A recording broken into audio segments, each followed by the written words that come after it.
Alright, let's get this over with.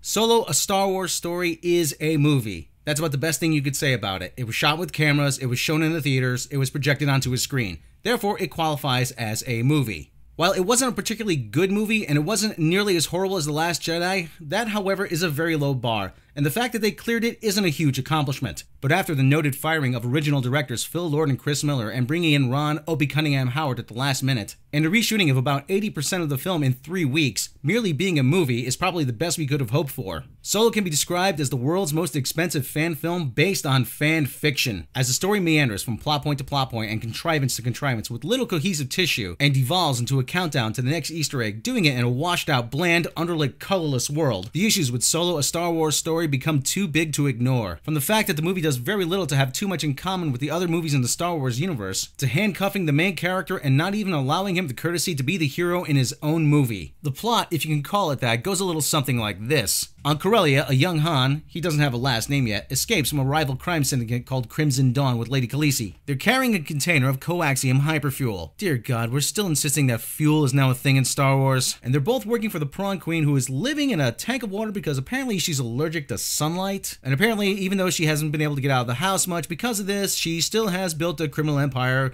run by orphans. They double-cross the Prawn Queen and escape, taking the magic blue Slurpee juice with them because they can use it to try to buy their way off the planet. They get to LaGuardia and try to use the Slurpee to buy their way onto a transport. Han goes through security, Lady Khaleesi gets caught, and he vows, "I will be back for you." Han enlists in the Empire in order to escape his pursuers and is given the name, I kid you not, Solo by the recruitment officer. Okay, stop right there. This scene bothers me because of the way it plays out. It's so poorly written and so lazy that I can't believe nobody questioned it in the writer's room. The fact that someone else had to give him his name just seems so antithetical to the character that it robs the scene of any weight or significance. So, here's how you fix that scene. First name? Han. Last name? I don't have a last name. No last name. No family or relatives? I have no family.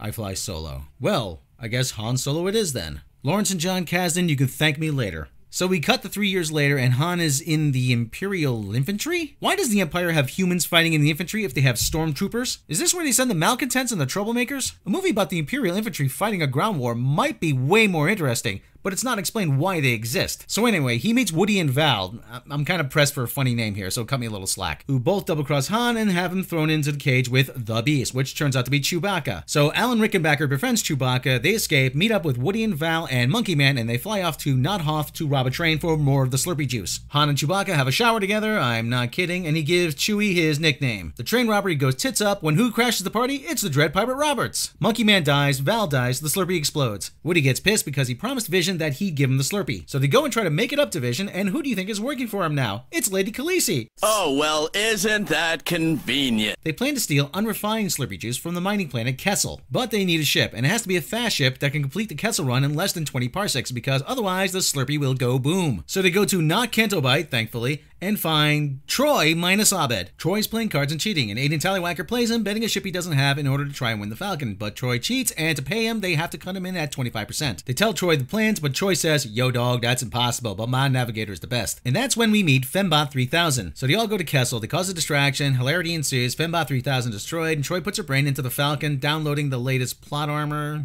So they have to get away from Kessel and are pursued by the Empire, because reasons. They get away from the Empire, the giant space squid gets sucked into a black hole, they get to what looks like the absolute worst couples beach resort planet ever. Troy is pissed, and the Dread Pirate Roberts shows up, and when he removes his helmet, that's when we find out that the Dread Pirate Roberts is a 16-year-old girl? What the f-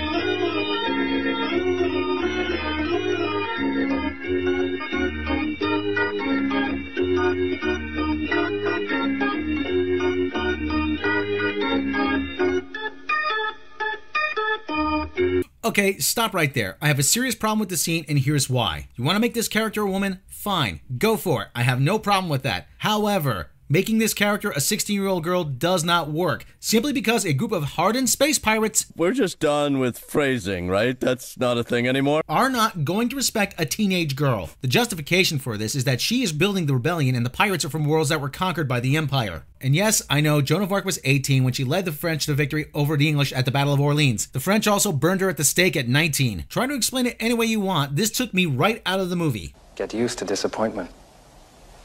This has been reported that this is something specifically that Kathleen Kennedy wanted, and if that's the case, then she really needs to go. We are seeing a pattern emerge in these films, and that she is using this franchise to project herself into these roles at the expense of the overall story and quality of these films. This alone tells you that she has no idea what she's doing and she has been blinded by her own personal politics. Her first and foremost responsibility is to oversee the quality of all these movies and not to inject her own personal ideology or live out some sort of personal power fantasy. Trying to make the Star Wars universe woke was never a good idea to begin with because nobody particularly cared. And now we see it was going to become absurd to the point of self-parody. Anyway, tirade notwithstanding, they give the Slurpee to Vision. Vision says it's a double cross, Woody double crosses Han, the pirates double cross Vision, making that a quadruple cross? Vision fights Aiden Redenbacher, and for a brief moment, he actually does seem like Han Solo. I thought for an honest second he was going to make this part his own, but then it's gone and Khaleesi kills Vision for him. In his own movie, Han Solo was not even allowed to be the hero. Seriously? Anyway, Khaleesi makes a Skype call to gratuitous cameo. Alan Woodpecker kills Woody. They go to not Canto Bight, thank goodness, and win the Falcon from Troy after he gets his cheat card stolen from him. Anakin Sullenberger and Chewbacca fly off in the Falcon, roll credits, the end. That, in a nutshell, is the entire plot of Solo, a Star Wars story. It would be easy to sit back and say Al Schartenberger was the worst part of this movie, but it would be far too simplistic and, quite frankly, unfair to lay the entire film's problems at his feet. Granted, he was largely devoid of any on-screen charisma and his performance was flat and unconvincing. But this film has so many problems, it would be unfair to blame him for everything. There was a brief flash during the showdown with Paul Bettany that he was almost convincing as Han Solo. But then it was gone when Lawrence and John Kasdan's script decided to rob him of an earned payoff by killing the bad guy and instead having Khaleesi do it for him. Speaking of Khaleesi, Emilia Clarke is good enough, but she feels as if she should be in a better movie somewhere. Woody Harrelson is Woody Harrelson. What can you expect from the guy at this point? Thandie Newton is in a movie for about 10 minutes. She's good at what she does, but that's about it. Paul Bettany is good in everything he does, so no surprise there. And I really do look forward to the day where he plays an honest-to-goodness Bond villain.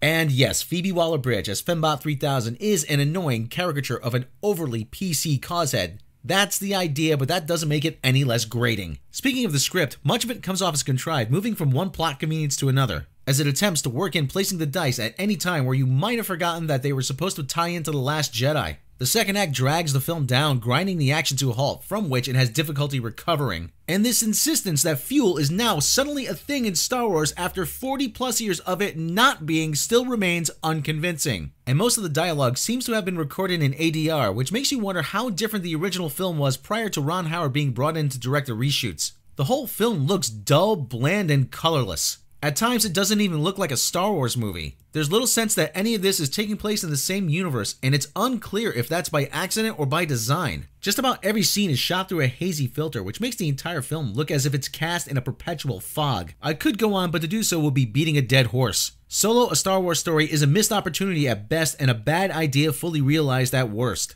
This is a movie that should have never been made, and coming off the heels of The Last Jedi, a film that has divided the Star Wars fandom, this movie never really stood a chance. Many will point to Star Wars fatigue as the reason this movie failed, but in reality, it was a perfect storm of circumstances that caused it to be underwhelming. A studio executive for whom the game has passed her by. A pair of directors who seemed to be the right choice on paper but were out of their depth. A script by a veteran writer and his son that seemed phoned in. And a leading man who had incredibly large shoes to fill and came up well short. And with supposedly 2 more films being greenlit on the docket, one can wonder if those films will ever happen at all. The saddest thing about this film is that there does seem to be a better movie somewhere underneath the veneer. If you stripped away the Star Wars branding, then maybe it would pass for a decent sci-fi themed heist movie. But for anything carrying the Star Wars label, decent is not good enough. For the record, I don't hate this film.